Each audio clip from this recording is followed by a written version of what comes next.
run so well the first 2 races of the year. About to be lapped by Mark Martin. Oh, and that's been crashed right in front of the leaders. 2 cars involved. That's the 85 of Shane Hall and possibly the 88 of Kevin Swan. Looks to be the 2 cars involved. And contact exiting turn 1 into turn 2. There's the Ryder Chevrolet of Kevin Swan, a former Grand Prix World Motorcycle Champion.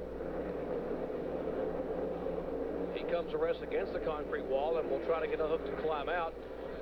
Shane Hall's car sits in the middle of the groove in turn 2 as they come racing back toward. And you're looking at all these cars getting a lap back. Oh, Mark Martin. Brad Mooney gets a lap back. Santerre gets a lap back. Blaze Alexander gets a lap back.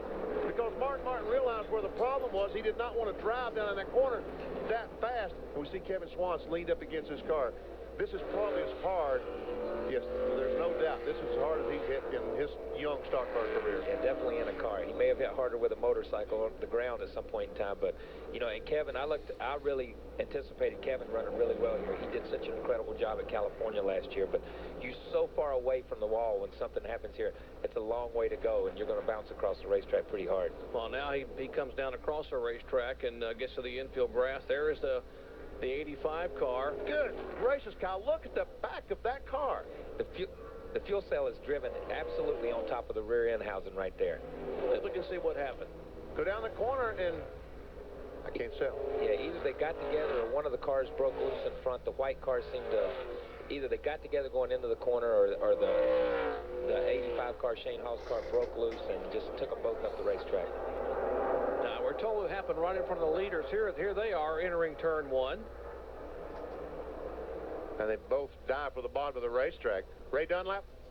Well, guys, what I'm hearing down here is the 88 car actually lost a wheel weight, and that gave him a handling problem, and that's what precipitated that big crash.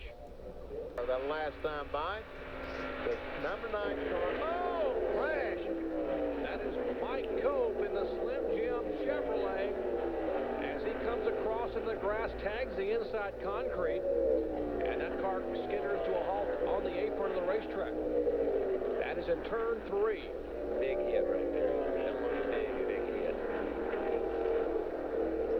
Bringing out caution for the second time today. And you see Tony Stewart trying to get a lap back. And he will get it back. That's twice he's been saved and got his lap back. And there the safety crews on their way out to check on Mike Cope. Man, he hit that wall hard. You can see some movement. He's moving around in there.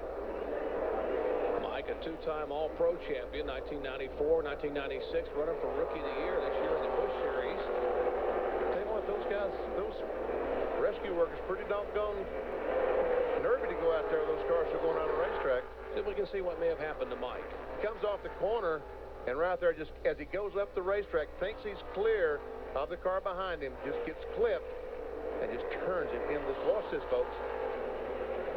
Oh, hard wall. Contact with that inside wall.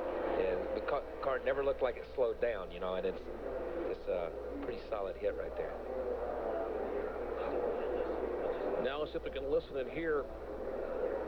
It's by virtue of qualifying for him, and you know, things like this just keep happening to us, and eventually, you know, our luck's got to turn around. I guess somebody was out there and got the right report. Around, and it was all over from there. As a rookie in this series, it's a pretty sharp learning curve.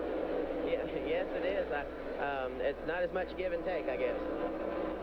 Mike Cope was in the wall a little bit ago, and the 50 car, Jimmy Foster, just made some contact. He'll head to pit road. Just a moment ago, indeed, he came all the way across the racetrack in turn 2, and you see the contact on the right rear of the Dr. Pepper machine. Let's see if we can see what happened. He goes to the corner. It looks like he just gets the loose stuff, doesn't he, Kyle? It looked like he just gets in the loose stuff here, and he gets up into the wall, but as the car kind of comes in, it looks like there's stuff running out of it. So, you know, I don't know if it blew a hose off and he got in his own water a little bit. He's so far out. Come back here, an incident coming out of turn 4. 3 cars sliding across will bring out the caution flag. Here's the leader by. He gets by Dick Trickle. There is Mike McLaughlin, the Gould's Pump Chevrolet. The Matchlight Kingsford machine of Robert Presley involved. Dick Trickle trying to get the Snyder Transportation machine refired, the Dennis Shoemaker-owned car. And he indeed will get that car fired. So all 3 principals able to refire and pull away. Well, you've heard of synchronized swimming. This was synchronized spinning coming out of turn 4. We take a look. Trickle on the inside of Mike McLaughlin.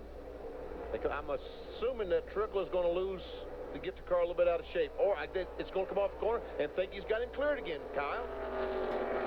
I think he's got him cleared. He goes up the racetrack. He pushes just a little bit right there. And then Mike just gets into him a little bit. And then Robert Presley, who's already had trouble and been behind the wall changing transmissions, and they all just lightly spin down through here. Not really a lot of heavy contact between any of them. Just barely touch each other.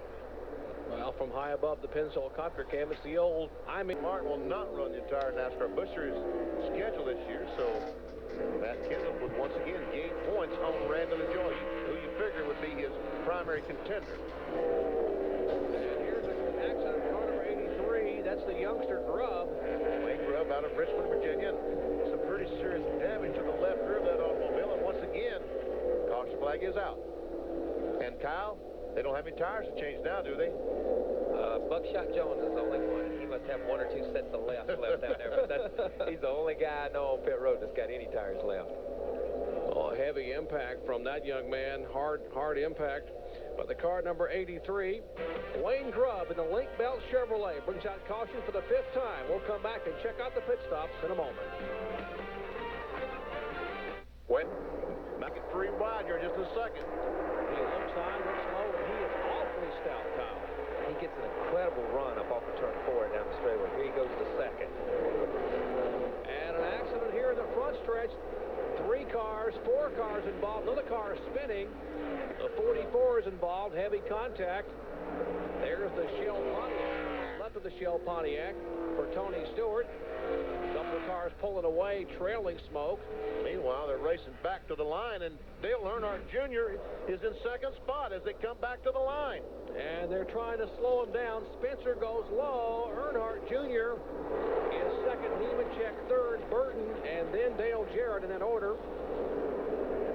And they will take the caution flag for the 7th time. There's the car number 4 of Jeff Purvis. He was one of the cars involved, the Lance Snack Chevy. This is right along with it. This is a live shot as we see the smoke blowing up where the fenders are rubbing the tires as Purvis goes to pit road. Well, there's the heavy damage on Tony Stewart's car. Front and rear. See if we can see what may have happened. I see the 17 car, Matt Kenseth, gets together with Purvis and just turn those cars directly up into the path of the 57 car of Jason Keller and Tony Stewart. Wow. Last week, remember the contact between the 17 and 44 for the win. This is quite a bit different. Never seen it before. But I tell you what, no matter what you think, he's had a great race. But Jimmy Spencer and those guys have put together a chess match as far as making the right calls in the pits and Jimmy driving it on the racetrack. White flag next time by. It is Spencer, Earnhardt Jr., Nemechek, Jeff Burton, and Dale Jarrett in the top 5. Mark Martin is 6th. Dillon is 7th. They go on a slow car on the inside there. Coming for the white flag. He said this is where Dale Earnhardt Jr. is the strongest. And look, as he closes in to 1 car length, he's right on the back bumper as a white flag is waved. All right, but catching Jimmy Spencer is one thing, Kyle. Passing him is something else. I said he's going to learn something in the last 8 laps. He's going to learn something in the last lap here. This man can make a car wider than anybody in any type of racing. They are 3/4 of a mile from the checkered flag. Spencer, the veteran, Earnhardt Jr. at 23 years of age is 3 car lengths back, but he comes into where his part of the racetrack is. Turn 3. And he tried to go on the outside. His car slides up, and there's an accident, but Spencer, huge accident in turns 3 and 4. Stanton Barrett's in the front. 1 car upside down. LaJoie. That is Randy LaJoie, defending series champion, as he slides down on his roof. And the Fina Chevrolet, 3 cars in the wall, 1 upside down. There is the Glenn Allen car, what's left of the Bill Papke Luxair machine. He's moving around with his window net down. There's the channel lock car of Kevin LePage. Heavy damage both front and rear there on his Chevrolet. Dick Trickle also went by in the 64 car. Some heavy damage to that automobile. And safety crews are there immediately. There is Glenn Allen out of his car, walking down across. Look at the debris all over the racetrack there. As the field now passing by. Jimmy Spencer did win the race. Dale Earnhardt Jr. second, but now the primary concern is for the defending series champion, Randy LaJoie, whose car tumbled over on its top, and now the crew, along with the safety crews, are there to help get There he is. LaJoie out, and he is out of the car, standing there taking the helmet off, talking to some of the other crew members, and that is a great sight. That's one of the Barbasol crew that was over there. And there's the winner. All right, Jimmy Spencer in the Zippo Chevrolet is the winner of the Sam's Town Las Vegas 300. Now, folks, we'll have full results coming up at 7 o'clock on ESPN2 on RPM tonight. Full results including the interview and a recap of that wild scramble on the final lap. Will update on what's going on with Randy LaJoie and a wild scramble. Remember, coming up next is Sports Center with Gary Miller and Mike Greenberg. Updating what's going to happen with Duke in North Carolina, what happened earlier today, the NCAA bids up for grabs, the Angels preview. That is Sports Center coming up next. But remember, 7 o'clock on ESPN2, RPM will have an interview with this man who's the winner and a final rundown from Las Vegas. For Benny Parsons, Kyle Petty, Ray Dunlap, and Bill Weber, I'm Jerry Punch saying so long from Las Vegas. Been a special presentation of ESPN, the worldwide leader in sports. Randy LaJoie in blue goes up on Dick Trickle, comes bouncing off the wall in Las Vegas. He goes across this brand new track upside down.